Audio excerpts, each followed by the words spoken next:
बिस्मिल्लाहिर्रहमानिर्रहीम। अस्सलाम वालेकुम क्लास। आज की इस वीडियो में हम सब्जेक्ट फिज़िक्स क्लास 9th के न्यूमेरिकल्स करेंगे। और अब हमने जो चैप्टर जो यूनिट हमने सेलेक्ट किया है वो यूनिट नंबर 8 है। नाम है उसका energy sources and transfer of energy. Class ये जो टॉपिक यूनिट है, ऐसे तो सारे ही इसके यूनिट वो जो टॉपिक हैं वो सब सारे ही इंपॉर्टेंट हैं, लेकिन जो एग्ज़ाम में टॉपिक आए हुए हैं उनमें एक टॉपिक एफिशिएंसी का है, उनमें एक टॉपिक काइनेटिक एनर्जी पर है, एक टॉपिक आपके पास पावर पर। ये 3 टॉपिक मैंने 10 ईयर में बार बार रिपीटेशन पर देखे हैं, लेकिन मैंने तमाम जो भी आपके पास इसके और भी टॉपिक हैं, 2 और बचते हैं, मैंने उनको भी इस वीडियो में कवर किया है। मुश्किल नहीं है, एक दफ़ा उनको देखिएगा, आपके जहन में फ़ौरन ये उतर जाएंगे। ठीक है, हम शुरू करते हैं। सबसे पहला टॉपिक वर्क का है। बहुत ही आसान सी यहाँ पर इसकी कहानी है। वर्क डन आपके पास ये होता है कि अगर हम किसी भी चीज़ पर फोर्स लगाते हैं, किसी भी ऑब्जेक्ट पर फोर्स अप्लाई करते हैं और वो चीज़ कुछ ना कुछ डिस्टेंस कवर कर लेती है, तो वो वर्क डन कहलाता है फिजिक्स की ज़बान में। फॉर्मूला बनता है W is equals to F dot S, और इसका एक और formula W is equal to F S cos theta. ये ऊपर वाला फॉर्मूला यहाँ पर तब लगाएंगे जब सवाल के अंदर एंगल गिवन नहीं होगा, और ये वाला फॉर्मूला हम तब लगाएंगे जब सवाल में एंगल गिवन होगा।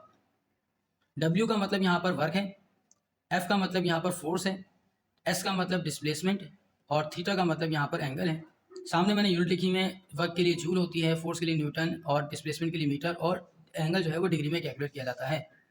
प्लस यहाँ पर बाज़ औक़ात बुक्स में यहाँ पर S की जगह पर D यूज़ किया जाता है, तो इससे कोई मसला नहीं है, हम D भी लगा सकते हैं यहाँ पर।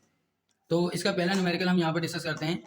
How much work is needed to move horizontally a body 20 metre by a force of 30 newton. The angle between the body and the horizontal surface is 60 degree, और cos 60 की वैल्यू यहाँ पर पहले से गिवन की जा रही है 0.5। तो इस न्यूमेरिकल का डेटा हम बनाते हैं कि हमें यहाँ कैलकुलेट क्या करना है। सबसे पहले लिखा हुआ है कि इसका वर्क डन हमें मालूम करना है, तो हम अपने पास डेटा में इसको लिख लेंगे कि हमें इसमें वर्क डन की वैल्यू मालूम करनी है। रिक्वायर्ड में आपके पास वर्क डन है। अब कहते हैं move horizontally of a body of 20 metre. Metre आपको यहाँ पर क्यों दिया जा रहा है? फोर्स में वो जो वर्क डन हम कर रहे होते हैं तो डिस्प्लेसमेंट जो दिया जाता है वो मीटर में दिया जाता है, तो एस की वैल्यू हमें मिल गई है 20 मीटर। इसके साथ आपको यहाँ पर बोला गया है कि 30 न्यूटन जो है वो फोर्स अप्लाई हो रही है। फोर्स ऑफ 30 न्यूटन, न्यूटन देख के हम फोर्स पहचान लेंगे, force is equal to 30 newton. Then इसके बाद angle between the body and the horizontal surface is 60 degree, तो ये आपके पास यहाँ पर थीटा जो है वो 60 डिग्री होगा। अब यहाँ पर जाकर हम जब सॉल्यूशन इसका करेंगे तो फॉर्मूला हमारे पास यूज़ करेंगे, और फॉर्मूले की हमारे पास 2 चॉइस हैं। एक चॉइस हमारे पास ये है कि हम इसमें एफ एस लगा सकते हैं, और एक चॉइस हमारे पास ये है कि एफ एस कॉस थीटा लगा सकते हैं। तो क्लास सवाल के अंदर हमें क्वेश्चन में थीटा भी गिवन है, तो हमने सेकंड वाला फॉर्मूला अप्लाई करना है, ये बात ध्यान में बिठा लें। तो फॉर्मूला हमारा बनेगा W is equal to F S cos theta. तो W is equal to F force की वैल्यू हमारे पास 30 है, S की वैल्यू हमारे पास गिवन है 20, कॉस एज इट इज लिखेंगे, और यहाँ पर थीटा की वैल्यू 60 डिग्री गिवन है। W इज इक्वल टू यहाँ पर 30 और 20 हम एज इट इज लिख देंगे, 30 और 20, और cos 60 की वैल्यू सवाल में गिवन है 0.5। ये बाज़ औक़ात सवाल में आपको गिवन होती है, और वरना आपको साइंटिफिक कैलकुलेटर में ये निकालना पड़ती है। तो देखें यहाँ पर अगर हम साइंटिफिक कैलकुलेटर में करते हैं इसको, तो cos का बटन प्रेस करें और 60 लिखें, इक्वल टू दबाएं, तो आपके पास यहाँ पर 1/2 आ गया। इसको SD प्रेस करेंगे तो 0.5 बन जाता है। तो यहाँ पर पेपर में बाज़ औक़ात ये 0.5 दिया हुआ भी होता है, तो इससे नहीं घबराना आपने।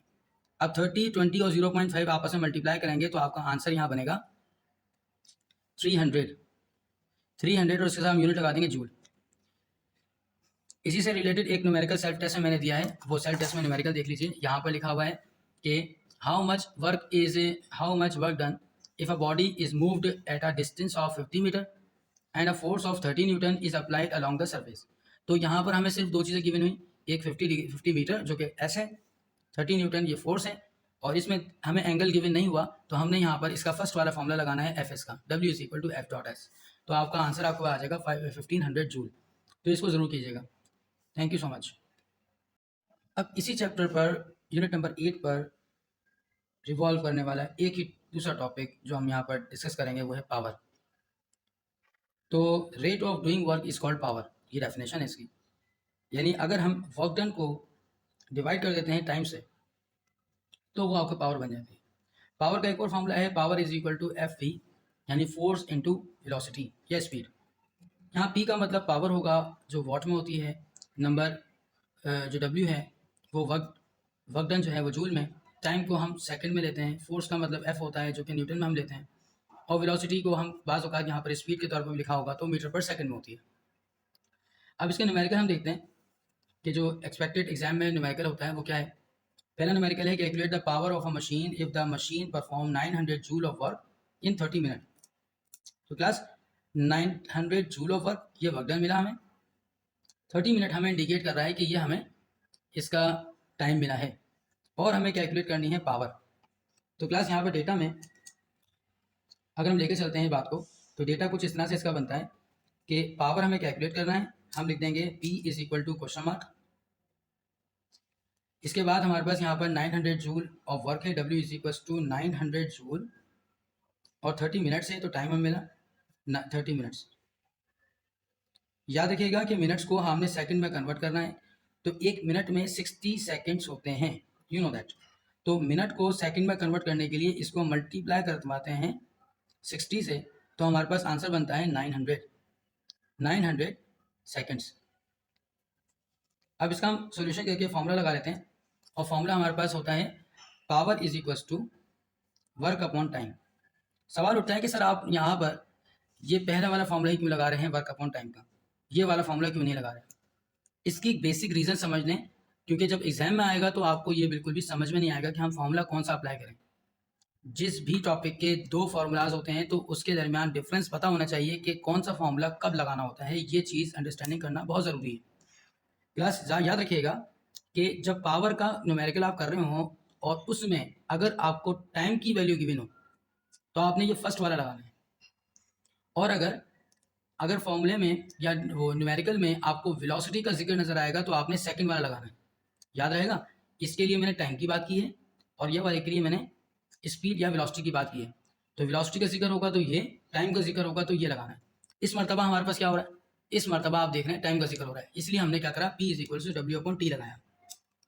ये आप करते रहेंगे इस काम तो आपको समझ में आना शुरू हो जाएंगी चीज़ें। P is equal to work के लिए हम लोग यहाँ पर लगाएंगे 900 और आपके पास टाइम जो है वो भी 900 मिला है, तो ये तो ऑब्वियस हुआ कि ये आपस में कट हो जाएंगे, तो P इज इक्वल टू आपके पास बचेगा 1 वाट। बहुत ही ईजी सा न्यूमेरिकल है, कोई ज़्यादा इसमें लंबी चौड़ी बात नहीं। इसके हम नेक्स्ट न्यूमेरिकल पे चलते हैं।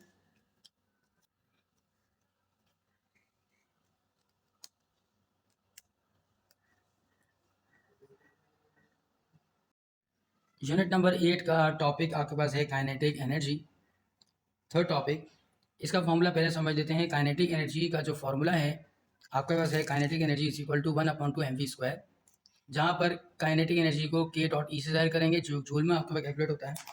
इसी तरह से ये जो मास है, मास जो है वो m से डिनोट किया जाएगा, इसका यूनिट kg होगा, और v फॉर वेलोसिटी है जिसकी यूनिट मीटर पर सेकंड होगी। एग्जाम में न्यूमेरिकल कुछ इस अंदाज में यहाँ पर आता है, ज़रा देख लेते हैं। न्यूमेरिकल आपके पास कुछ इस तरह से है कि what is the kinetic energy of 2000 kg car travelling at a velocity of 90 kilometre per hour. तो यहाँ पर क्लास आपके पास ये जो kg में गिवन किया ये मास होगा, यूनिट से पहचाना करें, और 90 kilometre per hour is a unit of velocity, but ये मीटर पर सेकंड में होना चाहिए, ये किलोमीटर पर आवर में है। तो सबसे पहले हम यहाँ पर इसका डेटा बना लेते हैं। डेटा में आपके पास यहाँ पर काइनेटिक एनर्जी हमें कैलकुलेट करना है, तो हमने क्वेश्चन मार्क कर लिया। हमें इसका मास कैलकुलेट करना है, तो मास के लिए 2000 हमने kg जो है वो मास बना लिया इसका। वेलोसिटी जो हमें यहाँ पर गिवन है v इज इक्वल टू वो 90 किलोमीटर पर आवर में गिवन है। इसकी कन्वर्जन समझ लें, थोड़ा कन्वर्जन थोड़ी मुश्किल हो जाती है। 90 किलोमीटर को पहले हम मीटर में कन्वर्ट करेंगे, तो 1 किलोमीटर में 1000 मीटर होते हैं, इसलिए 90 को मल्टीप्लाई कराएंगे 1000 से, और 1 आवर में 3600 यानी 3600 सेकंड होते हैं, तो हम लोग इसको डिवाइड करवाएंगे 3600 से। कोई मुश्किल नहीं है, ये बात फिक्स्ड है कि 1000 और 3600 सेम रहेगा, हमेशा यही आएगा। यहाँ पर अगर हम किलोमीटर को मीटर पर सेकंड में कन्वर्ट करेंगे, बस ये 90 जो यहाँ पर लिखा हुआ है ये चेंज हो सकता है एग्जाम में, बाकी 1000 और 3600 वैसे ही आएगा। इसको जब हम कैलकुलेट कर लेते हैं, 90 को 1000 से मल्टीप्लाई करेंगे और डिवाइड करेंगे 3600 से, तो हमारा आंसर बनेगा 25 मीटर पर सेकेंड। अब हम इसकी कैलकुलेशन कर लेते हैं। कैलकुलेशन में हमने यहाँ पर सबसे पहले सोल्यूशन करना है, और kinetic energy is equal to 1/2 mv²। Kinetic energy is equal to 1/2 as it is. Mass की वैल्यू आपको गिवन है वो है 2000। वेलोसिटी की गिवन वैल्यू आपके पास है 25 मीटर पर सेकेंड। यहाँ पर स्क्वायर लगाना मत भूलिएगा। अब एक और चीज़ ये देखें कि 2000 को जब हम 1 से मल्टीप्लाई कराएंगे तो वो 2000 बन जाएगा। और अगर हम यहाँ पर इस तरह से करें कि 2 1 2 और इस वाले को कट कर लें, 2 1 2 और 3 0 पर ऐसे ही आ जाएंगे। 2 से हमने 2000 कट कर दिया तो हमारे पास सिर्फ 1000 बचा। हम लिखेंगे 1000, 25 का स्क्वायर ले लेंगे तो 25 का स्क्वायर आपके बनता है 625 और 1000 को 625 से हम मल्टीप्लाई करेंगे तो हमारा आंसर बनेगा 6,25,000 और ये आंसर जून में आएगा। देखिए क्लास, यहाँ पर आप इस वाली कैलकुलेशन को इस अंदाज में भी कर सकते हैं कि आप डायरेक्टली कैलकुलेटर में करें। 2000 मल्टीप्लाई बाय 1 2000 बनता है। तो आप कैलकुलेटर में इस तरह से करें कि भाई जो भी वैल्यू थी, जैसे 2000 दिया हुआ था, 2000 हमने लिखा और डिवाइड करवा दिया किससे, 2 से। तो आप देखो आपके पास आंसर बन गया 1000। आंसर आपका 1000 बन रहा है। तो आपने वो 1000 यहाँ पर लिखा और इसके अलावा 625 हमने ऊपर 25 का स्क्वायर लिया और उसको मल्टीप्लाई करके 625,000 बना दिया।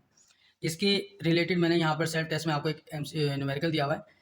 यहाँ पर देखिएगा कि केजी में यूनिट दी हुई है और मास की, और ये 2 मीटर पर सेकंड है। इसको कन्वर्ट करने की जरूरत नहीं क्योंकि ये पहले से 2 मीटर पर सेकंड दिया हुआ है। मीटर पर सेकंड दिया हुआ है, सॉरी, किलोमीटर नहीं है इसका।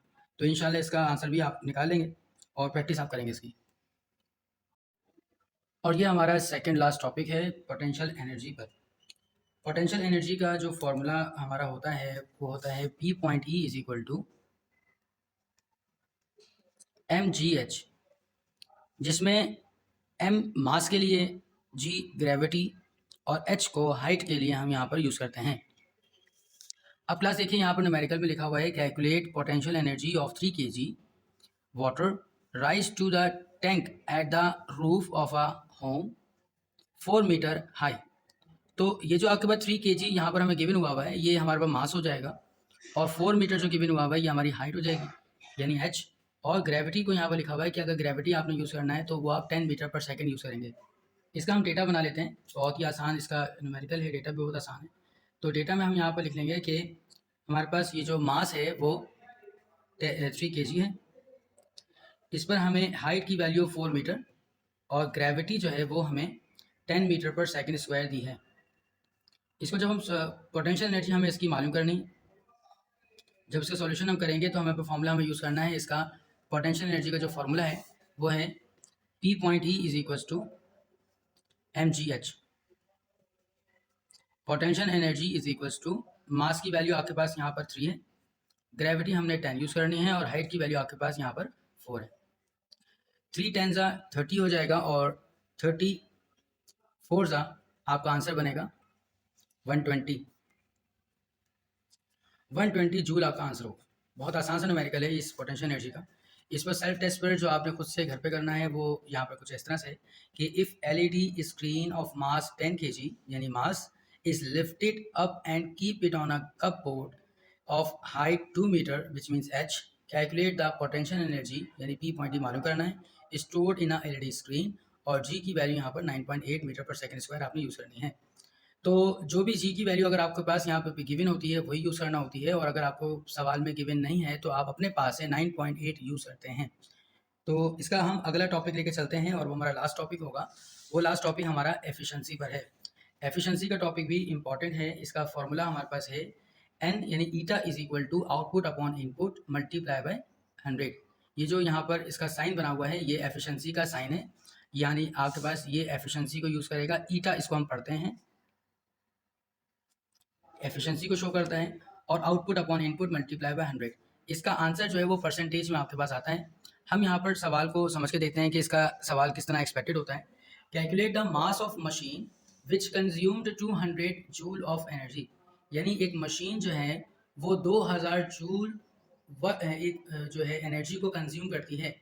इसका मतलब ये है कि इस पर हमने इनपुट जो है वो दिया है 2000 जूल और परफॉर्म 550 जूल ऑफ वर्क, और ये काम करके दिखाती है, यानी वर्क डन जो ये करती है वो 50 जूल करती है, आउटपुट जो करती है वो 50 जूल करती है। विच मीन्स 200 आपके पास यहाँ पर इसका इनपुट है और 50 जूल जो है वो आपके पास इसका आउटपुट है। अगर एग्ज़ाम में आपको समझ में नहीं आ रहा होता है कि इनपुट आउटपुट किस तरह से टैकल किया जाए, तो इनपुट हमेशा ज़्यादा होता है और आउटपुट हमेशा जो है छोटी वैल्यू पर आता है। इस तरह से भी हम अंदाज़ा लगा सकते हैं। तो इसका हम डेटा बना लेते हैं कि इसके डेटा में आपको क्या-क्या चीज़ें गिवन की जा रही हैं। जैसे 200 जूल जो आपको दिया हुआ है, वो हमारे पास इसका इनपुट है। हमने इनपुट लिखकर इसको 200 जूल अपने पास रिकॉर्ड कर लिया। इसके बाद यहाँ पर आउटपुट की जो वैल्यू है, वो आउटपुट की वैल्यू हमने 50 जूल आपके पास जो दी हुई है, वो हमने लिख दी। और हमें जो मालूम करना है वो एफिशिएंसी मालूम करना है, यानी ईटा मालूम करना है। तो सॉल्यूशन हम करते हैं, इसका फॉर्मूला बहुत आसान है, वो है eta is equals to output upon input, output upon input multiply by 100। अब आउटपुट और इनपुट की वैल्यू पुट कर लेते हैं। जैसे यहाँ पर 50 आ जाएगा और आपके पास यहाँ पर 200 आ जाएगा। मल्टीप्लाई हम कर देंगे यहाँ पर 100 से, तो इसको टोटल हम ले लेंगे तो आपके पास आंसर बनेगा 50 डिवाइडेड बाई 200। और पहले हम 50 को 200 से डिवाइड करवा लेते हैं। हमारा आंसर बनेगा 0.25, मल्टीप्लाई 100 कर लेंगे इसको, तो लास्ट हमारा आंसर बनेगा इसका 25। और फिर हम साथ में लगा देंगे परसेंटेज का निशान। ठीक है, तो हमारा ये न्यूमेरिकल इस तरह से कंप्यूट हुआ। इसके ऊपर जो एफिशिएंसी पर एक और तरह का न्यूमेरिकल भी आपके पास आ जाता है, हम वो देखते हैं।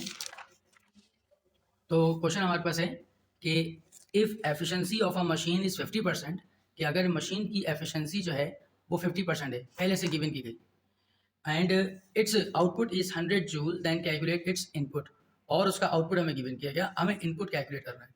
तो बहुत ही ईजी न्यूमेरिकल है ये भी। इसका हम डेटा बना लेते हैं जैसे हमने पिछले न्यूमेरिकल का बनाया। डेटा में हमें 50% दिया हुआ है, 50% विच मीन्स हमें एफिशिएंसी दी हुई है, 50% हम लिख लेंगे। इसके बाद 100 आउटपुट है, तो हमने यहाँ पर इसका आउटपुट लिखा जो कि 100 जूल है।